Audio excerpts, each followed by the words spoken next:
We're working to connect a region of over 600 million bridges between our lands.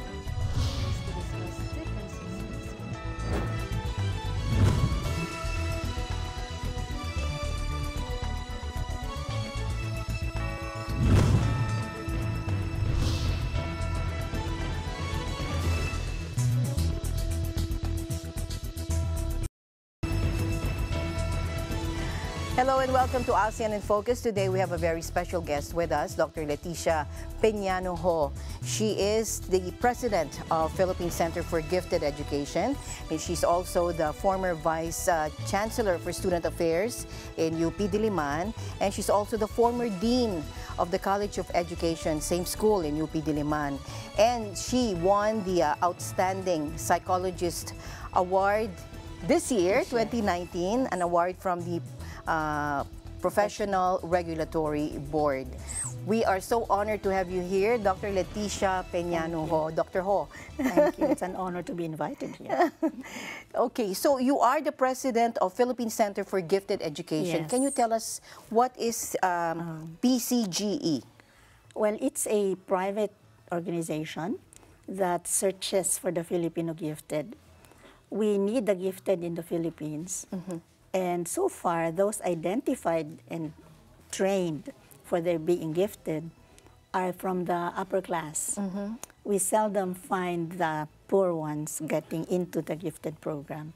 So what PCGE does is to provide equity so that not only those who can afford it, but including those who are not so financially capable can avail of services, as well as getting a program to develop the gift. Oh, so that was why it was established for this.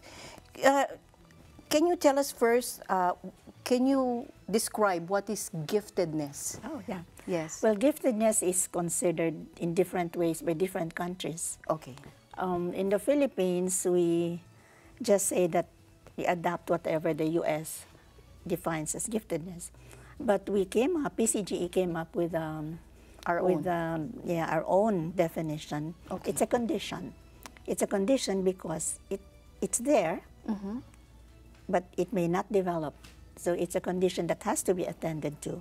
Okay. It's a condition that results even at infancy, because heredity is a big factor in giftedness. Oh, okay. A big part of giftedness is heredity. So it's innate, it's hereditary. And what we've done so far is to make it more equitable. So we say that initially, this is seen by above average achievements, but in consideration of what is assessed to be current and future possibilities.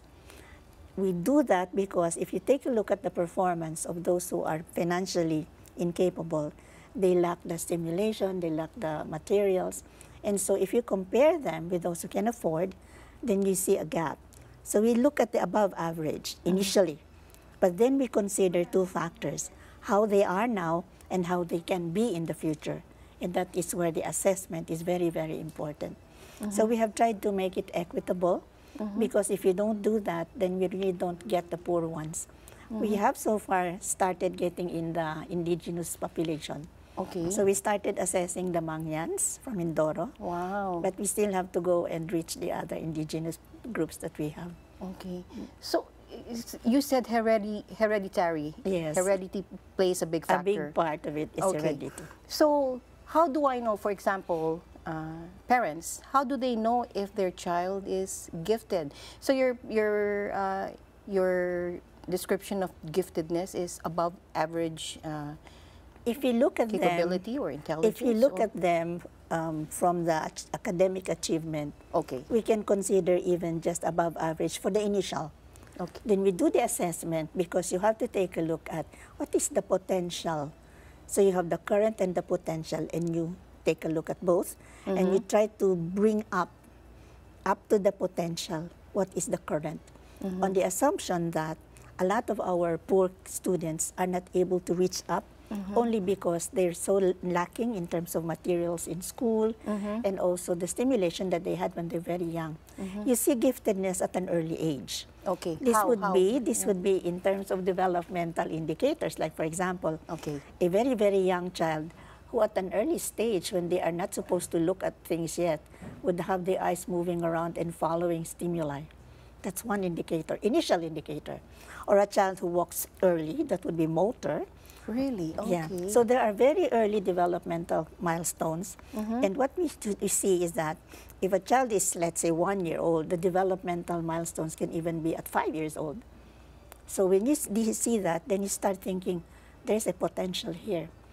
But you don't get to see the real potential when you actually do the formal assessment.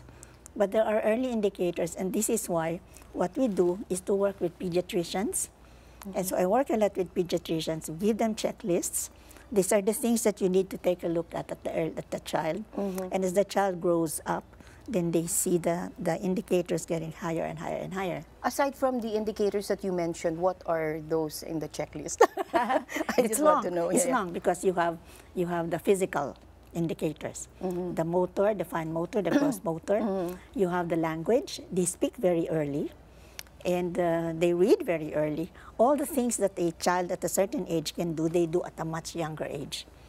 Okay. And that's definitely a sign that there like is what a potential age? Like what here. month? Like, for example? I cannot tell you the exact math, but for example, you have a 5-year-old who teaches himself to read and reads straight and understands what he reads. I have another one who is 7 years old, and his math ability is that of a college student. Wow. Yeah, so you see the gap. You see the gap. But what we want in PCGE is to be able to reach more Filipinos, because if you look at the identified gifted in the Philippines, the statistics are very poor. Very poor. Because we don't have a formal program that will really take a look at these kids and get them within the educational system and teach them and help them develop. The DepEd, Department of Education, has a program for giftedness. But at the moment, I think they're trying to rewrite the policy on giftedness, and that would start from definition all the way to the program development. Okay. So they are rewriting that. They are trying to take a look at it again. Just because they're so giftedness, is it? Can you call it also a disability or not? No, there are. When you talk about giftedness, there's an author, a Polish psychologist, who said that the gifted have extreme sensibilities. These are people whose reaction, feelings are so intense that sometimes you think that, what's wrong with this boy? Is he gifted or something else is wrong with him? For example, many of the gifted children are misdiagnosed to be ADHD. So they move around a lot. They're so interested in doing so many things. They're restless. They're restless, and they do several things at the same time. And in many instances, they are misdiagnosed as ADHD. A lot of the gifted have very intense emotions. Like I tell you, I had 2 kids with me, and I was driving them home from an activity we had. And one policeman on the street got 3 children and pulled them to one side. And the 2 cried. So I said, why are you crying? The policeman is going to hurt them. You see how sensitive they are? Yeah. And you can appreciate the sensitivities, but sometimes, according to Dabrowski, the Polish psychologist, he said that sometimes it becomes a disability, because then you don't understand them. That's why it is not, it's a myth to believe that the gifted can be left alone. They're gifted, they can be left alone. No. The more gifted, the more sensitivities there are, and the more need there is for consultation, for counseling. And for counseling guidance. Particularly, yes. For counseling. So once the parents notice these giftedness characteristics of their children, where should they go? You know, the first person that they consult is actually the pediatrician. And I'm trying to work with the pediatricians. Recently, I was with a group of pediatricians who attended a conference on giftedness, and we teach them how to identify. But we have to really learn how to do it, because in many instances, the characteristics that you see in a gifted can be shown by a person, a child who has autism. But there are children with autism who are gifted. We used to call them Asperger's syndrome, but now we call them twice exceptional. First exceptionality is giftedness. Second exceptionality would be autism. They so go together. autism and Asperger's syndrome, They're actually the same? Asperger's used to refer to the very bright autism case. But that has been removed from the DSM. It's not used anymore. Okay. So when you have a child with autism but is extremely bright or gifted, we Yes. call them twice exceptional.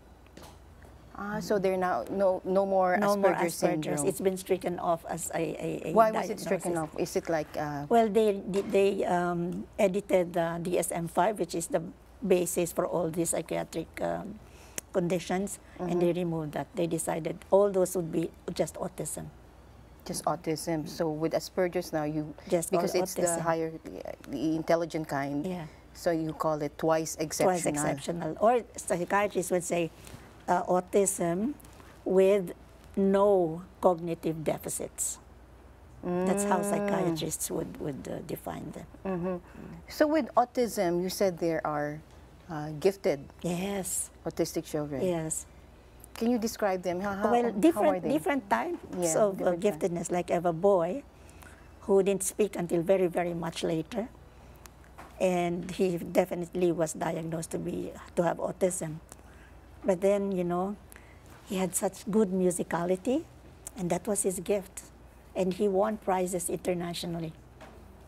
He won prizes internationally. He's the best. I cannot say what instrument he plays because that will identify him. He plays an instrument, is the best with that instrument all over the world. He has autism. He Yes. spoke very late. He graduated from UP. Oh. Yeah. Took music. And he was guided. He was guided. That's why the guidance that comes initially from the parents, but they would not know what to do with the child, then you have the pediatrician who would be the first professional they can consult. Since you mentioned about the parents, what would you say should parents do if they have a gifted child, such as autism? Let's start with autism. Well, how do they guide them? What tips would you with give autism, them? it's difficult because with autism, even if the child ends up or grows up to be gifted, there usually is a language deficit. And so you would have to have two programs together. One, which is enrichment for the very, very, like this boy I was talking about, enrichment for music. For music, Because the musicality was evident when he was in grade 2, but he was not speaking well. Now, the other program would have to be remediation, or remedial, because then the speech was very inadequate, but the musicality was more than an adult's musicality. So you have two programs there. Now, with children who are merely gifted with no other exceptionality, the parents would have to identify which are the areas that the child is gifted in. But I would advise the parents not to overdo it, because like I saw one child who had what do you call that, an identification. He had his name and he said gifted and proud. Gee, just say gifted if you want. But I don't like the proud there, because the pride becomes bigger than them. And so it's like, I'm gifted. It's because of the banner by which the parents have trained them or have dealt with them. It's very nice to have a gifted child. Yes. It's like, this is my child, he's gifted. Say something in giftedness, Iho. You see? It's very nice, but you'd have to tone it a bit, because like in the Center for the Gifted, we have a triangle which we use. On the left side, we say it's the ability, being bright or being talented. On the right side of the triangle is passion, because a person who is very bright but has no passion is like, okay. So the ability and the passion. But under would be excellence. When the two go together, can be excellence. But in the middle, which is very important right here, are values. And the values like humility is very important. Yes. Yeah. Very nice. And being able to deal with people who are not as bright as they are. Yeah. Because the rest of the world is not bright. Very nice. Yeah. Oh, I wish we had more time, but yeah, there's so much to talk about regarding giftedness. Regarding giftedness, yes, it's such a wide topic. Any last words for those who wants to get in touch with PCG. Yeah. Yes. Can you please tell our We have the Philippine Center for the Gifted, which is actually based in my clinic. And what happens is that we can get them and help them. But the PCGE is also the only one that celebrates the Week for the Gifted. I think I want to put it in. Yes, the yes, National please, Week for please the do. Gifted is on the last week of November. This was declared by President Estrada. Okay. And during that time, we try to celebrate it as much as possible. But the celebration has been very, very little, because not everybody celebrates it like we do, and we're just a small organization. Now, we also have the mga Bagong Rizal, and these are the bright to very gifted kids from grade 3 to college level. Wow. We choose them every 2 years. This year, we have the mga Bagong Rizal, and they are brilliant kids who have a heart for the country. That's why we call them mga Bagong Rizal. Where do they get in touch with you? Would you like I'll to? give my number. Okay. 0917 578 6225. Okay. Yeah. 0917 578 6225 Yeah. for For the Philippine Center for Gifted. That's my number, but since we have no funds in the PCGE, they can get in touch they with can you get straight away. Straight away with it. Much better though. Keep it here on ASEAN in Focus. We'll be right back. Stay tuned.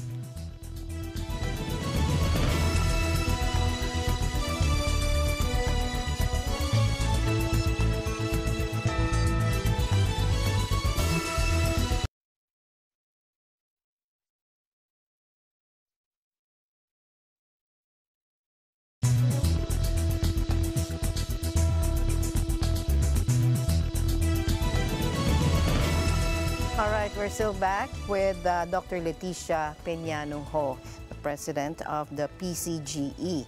Okay, Dr. Leticia, we're talking about the gifted child, giftedness, and earlier you mentioned about MBR. Oh, yes.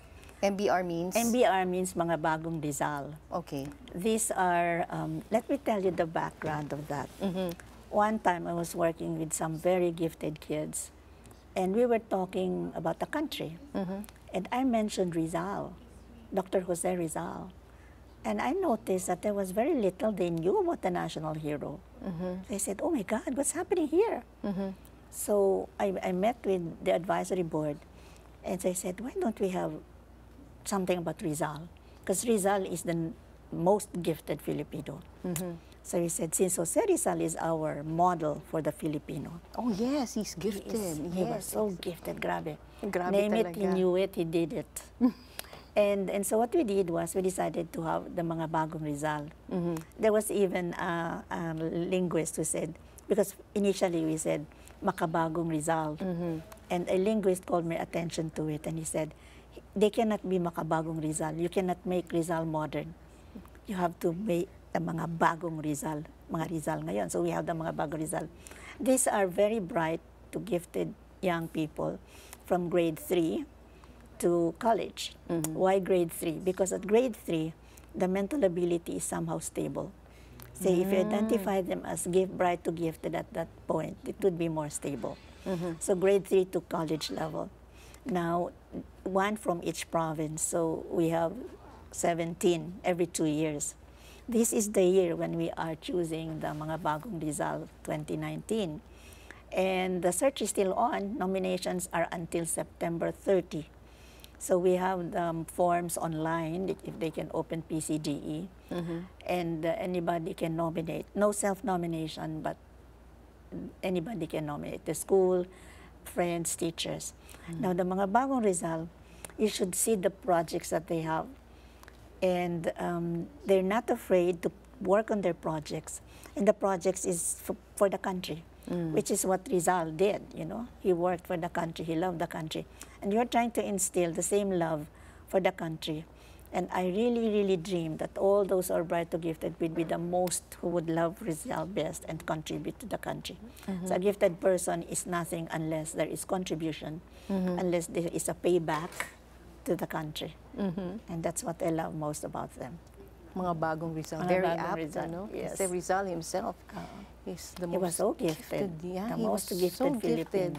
He's our model. He's our Yes, model. he's our model, yes. So there's a question here. What would you advise parents who are weighing education for their gifted children? I am not too sure about the meaning of the question, but what kind of education? Yeah. Some people think that if the Should child they is bring in- gifted, bring him to a school for the gifted. Yeah. We don't have too many of them. And So- for the elementary, I don't think there is a school for the gifted. Okay. But they can put them in any school as long as the school appreciates the gifts and Okay. can come up with accommodate, we call it enrichment activities, so that the child's abilities will be developed further and further and they don't get bored. One of the the biggest problems that the gifted has is boredom. Is boredom, yeah. And when they're bored, they don't learn as much, And and, they're they become restless. very difficult to handle in class.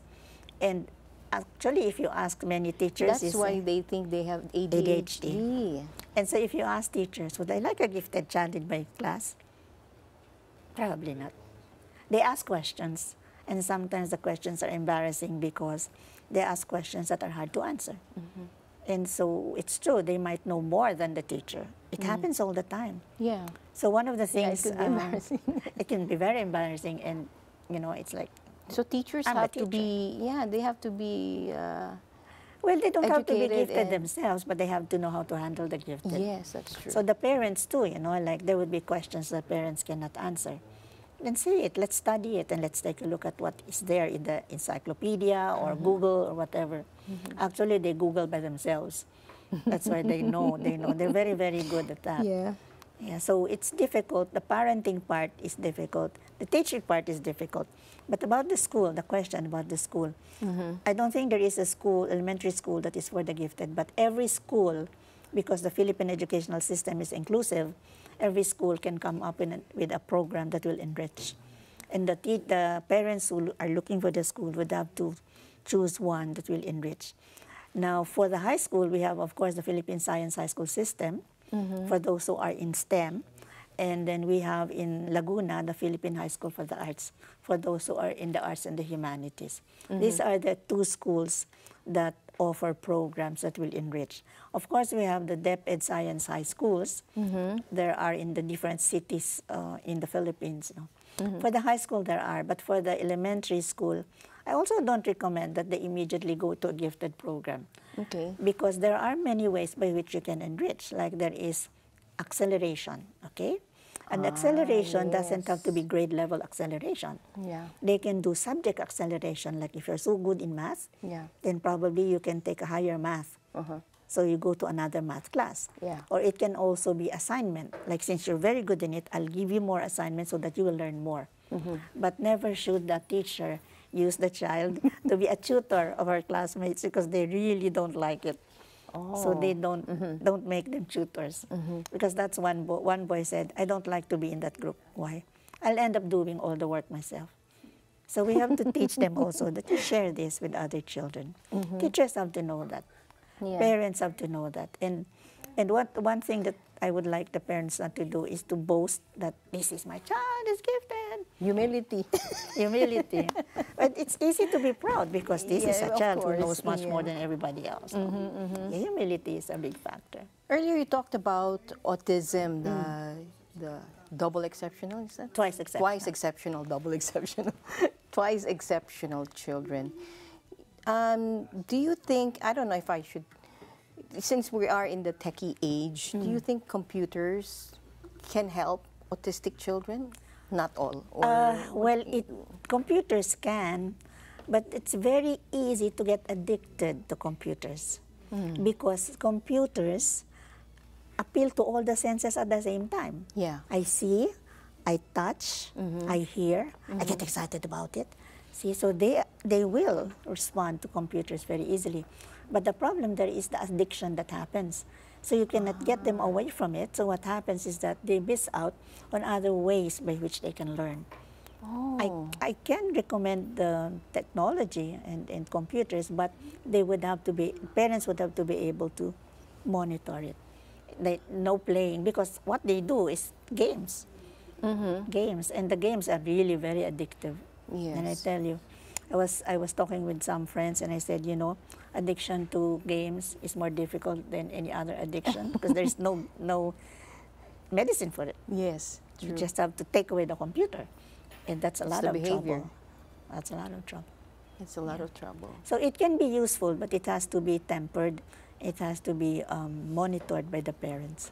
Okay. Now, actually, it's not only for those with autism. Anybody gets addicted to Anybody. computers. Anybody.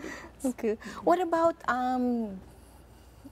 there's that much hype about vaccines and autism. What can you say about You know, that? that has not been proven. It hasn't been It proven. hasn't been Okay. proven. There were many myths. Like one myth was these children with autism are born because of mothers who are very impersonal, uncaring. That's not really true. It's not. There's no So it's truth never to it. proven. It's never been proven. One of the things that has been seen and found would be the fact that it's genetic. It's really genetic. it's really genetic. Hereditary. So if you have a child that is autistic, do you think that child?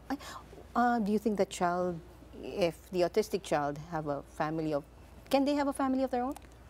One of the things that a child with autism lacks is emotion. Okay. And I've seen very few who got married And had a family and of. had family. So what happens when their parents are gone? They have to be taught. This is one of the things that the parents would have to take care of, that they teach the child to be able to be independent, to have all Can the they be taught how to be Yes, independent? yes. Yes, they can. Even the most retarded can be taught to be independent within certain limits. So if you take a look at the special children, all of them can be developed to a certain extent, depending on the ability to comprehend, the ability to learn. But it all depends on what the parents feel about it. It's hard. It's hard. It's hard because it's a very sad thing to happen to you, and you don't know what to do, and sometimes there's a lot of denial, and it's hard and expensive. And expensive, And yes. expensive, yeah. So the parents really should be there till the end, yeah? Until he be guided And- to be and- independent. Yes, because they can be guided. They can be guided. Can a child grow out of autism? No, No. it's there. You don't get cured from autism. You are only helped to cope with the things that have to be done by anyone with or without autism. But they're autistic all throughout. But the twice exceptional is, Well, the They're twice there, they're exceptional, okay. they're okay because they're very brilliant. yeah. And so they're helped to be able to go into the right direction. But it doesn't mean to say that they lose the autism, because there would be some mannerisms typical of one with autism that stay. And that's why even if they're twice exceptional, there would be some assistance that would be needed. Oh. So what are these twice exceptional mannerisms that you have to look out for? For example, you have a child and you're looking out for Sometimes they're repetitive, they repeat again and again and again. which mannerisms, actions, or words? Actions, words. Ah, okay. But because they're very brilliant, you can have a program that will help them unlearn those behaviors. Ah, it can be Like, unlearned. it can be unlearned. And then, this But is the it comes problem. back. A behavior which is not good or appropriate can be unlearned, but the parents would have to introduce a new behavior that will take the place of that behavior. For example, one of the things that they do is to flap. So one boy who is very brilliant, when he gets a good grade, he flaps like that, and he flaps all around his class, which is inappropriate. And the classmates say, "What are you doing?" So what we did was to have behavior board, and to unlearn that, he would have, put your hands like that, and then you have a behavior modification chart that would, it can be done. It can be It can done. be done. And it's not easy, but it's doable because the twice exceptional are brilliant. So the ability of the brain to understand, to remember, and to do the behaviors that you want them to do and help them develop are doable. Since twice exceptional, I'm sure they have very high IQs. Oh, very high, Very high. very high. So when a child is gifted, what is an IQ of a gifted child? Well, depends on the, well, it doesn't depend on the measurements. Usually 130 up. 130 up. 130. Some say that it can be lower. And I was told by someone, make it a little lower so that the IPs can go in. No, you don't, because you compare internationally. Yes. You don't want to be gifted among Filipinos, and you cannot be gifted when you're with other populations. Yes, that's true. So 130 I would consider. 130. 128 sometimes is considered, yeah. 130 would be safe. Okay. What is the normal though? 90 to 110. Ah, okay. I'm still normal. That's average. Have you been assessed? I can assess you. Taken. Oh, okay, yes, please. Okay, we'll be right back. We'll continue on with our very special guest, Dr. Leticia Peñano-Ho, ASEAN in Focus. We'll be right back.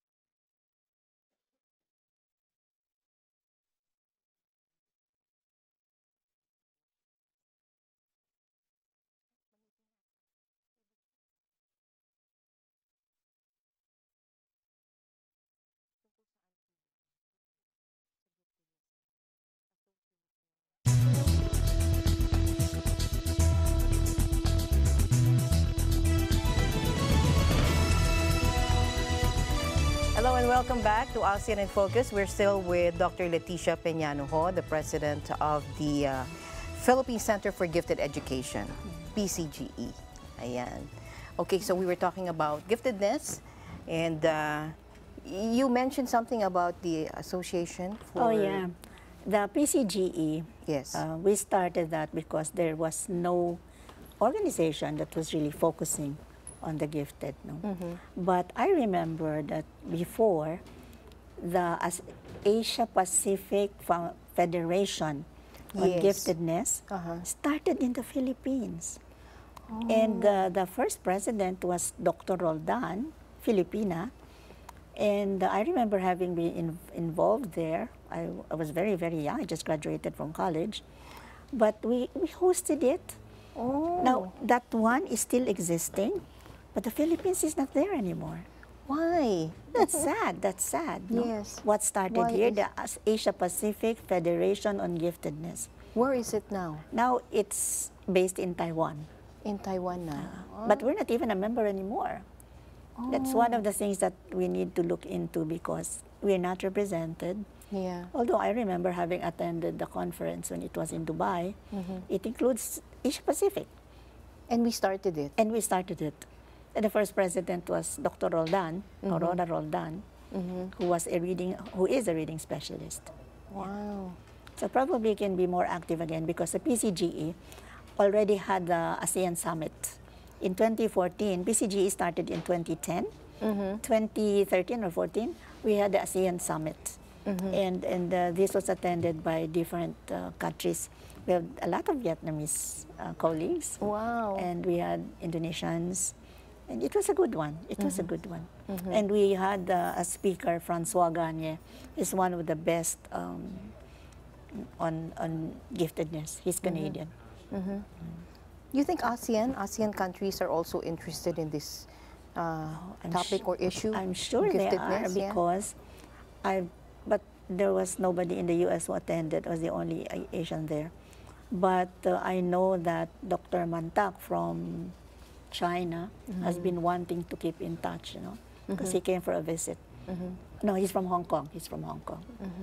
And all these countries have very, very well supported programs for the gifted. For the gifted. Yeah. Okay. So tell us more, ma'am, about giftedness. You said ADHD. Sometimes giftedness is being, you know, correlated with ADHD. Yeah, you know, the gifted, Because they're so... especially the extroverted ones, Yes. talk a lot. They have so many ideas that come all together. As a matter of fact, one of the things I see in them when I assess them is they just have too many ideas in mind that they find it difficult to get all the ideas out all at the same time. So they are usually misdiagnosed as ADHD because of that. Now, one of the things that the gifted has is perfectionism, because they know so much, they try to learn so much, they always seek for perfection, which is never possible. And that's one of the traits that make it difficult to work with them. Like, nothing is ever good enough for them. It makes them frustrated, it makes them sad, and sometimes this causes a lot of frustrations that cause emotional problems in the gifted. That's why the gifted really have to have counseling. The perfectionism is so strong. I haven't met anyone who is not perfectionist. Like, how do the parents address that? How do they, what do you advise parents who are never say that. I advise the parents never say that you can do it more and more and more and more. Now, what I advise the parents, if they see that there is really something that's not right, then let's say, okay, let's look at it together. Where do you think did you make a mistake? And if they say that there's no mistake, so then it's okay, you see, without making a big issue out of it, because they're perfectionist enough. It's inside. And then if the parents are not careful, then they add to the anxiety, to the perfectionism. Okay, so they should acknowledge. They should acknowledge. So what did you do? Did you see a mistake? And they don't say that there's nothing wrong with it. No, let him analyze. Because the gifted would have to be helped to analyze their own work, especially when they are younger. They don't become easier to handle when they're older. No. Again, because of the perfectionism. But at the adolescents, the perfectionism cannot be enough, you know, like, what do you want? What else? What else? Why? So I advise the parents to talk to them. And they have to really be open to them and encourage the child to be open to them. Because that's the only way that they can help the child. It's hard, no? It's hard. I'm just imagining how it is to be a parent of one. One parent said, it has to be, it's hard, you know, Dr. so, Ho, yeah. And then I said, it takes yeah. the whole of you just to be, True. you know. True. And what I also advise the parents is, if there are siblings who may not be gifted, not to focus their attention only on the gifted and forget about the rest of the kids. Yeah. Because there are other kids. That's true. That's a tendency, yeah. There's a tendency. So they would have to deal with the other children as well, and make the children bond with one another. And the children too, the siblings, they would have to, you know, how would they? Sometimes they expect that, why does he get good grades and I don't? You know? And then the parents would have to say that, let's study some more. But you cannot say it because it's brighter than you. It's hard. It's hard. It's really hard. Including having more than one. It's good if all of them are gifted or as bright. Usually, they're more or less they're gifted, but they're the siblings who are bright. But I have also seen families where there are siblings who really are not. They're very average. There's nothing wrong about being average. Now look at the other types of gifts that may be overlooked. That I may be an average person compared to you, my sister, who is so brilliant in everything. But nobody knows that I sing, but nobody hears because I'm so ashamed. Then develop. So I advise the parents, look at the gift of each one. There is, I'm sure, a gift in every child. Now, it may be at the same, it may not be at the same levels in the same ways, but the multiple intelligences of Gardner would say that there are different types of intelligences. You can be anything there. Like, for example, they can be musical, they can be artistic, and this doesn't necessarily show immediately. So the parents have to understand, what is my child good at? What are the strengths and the weaknesses, of course, of the child? Because I would have to address both if I were a parent.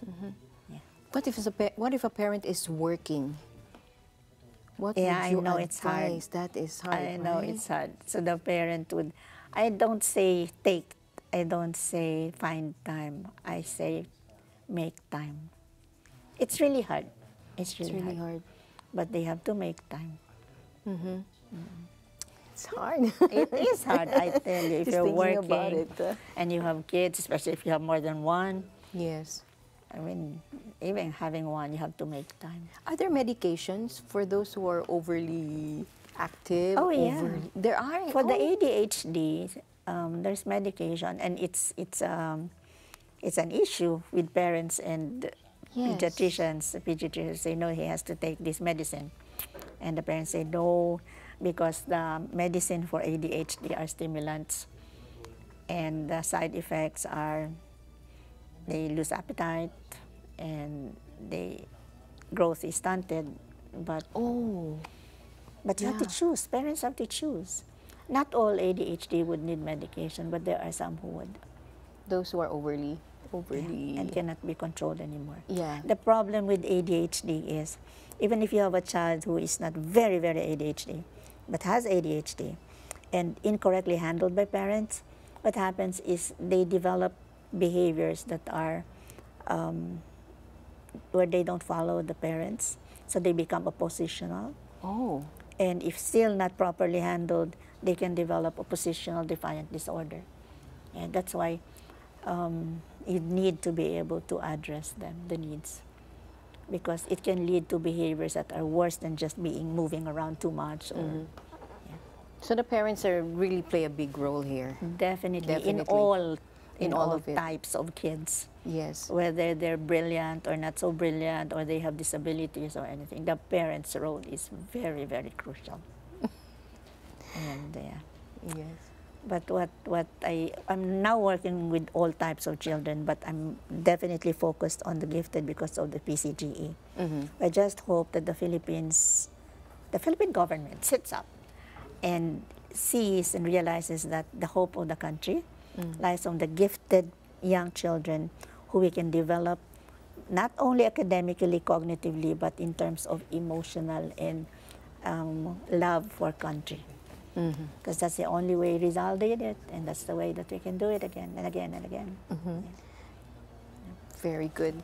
And lastly, we would like to ask you, because I'm sure our viewers here know they want to get in touch with you.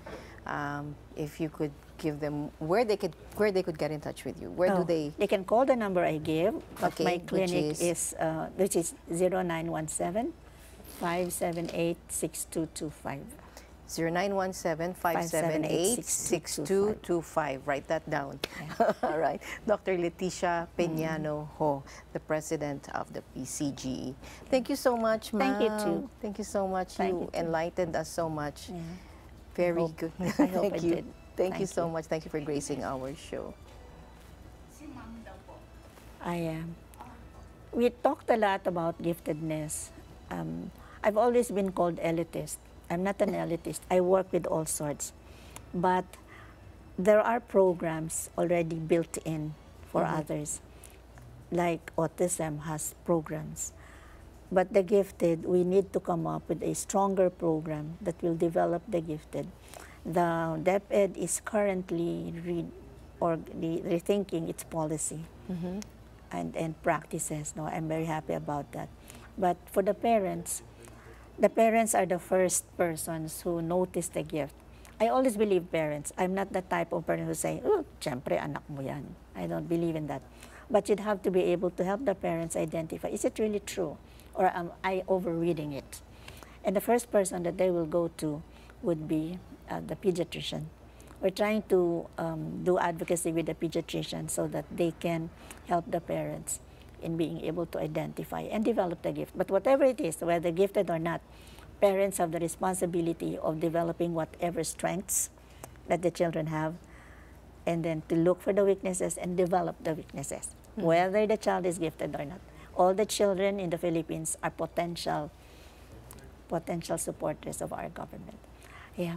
And please, we have the mga bagong result this year, and so I would like to announce that the deadline is still on September 30.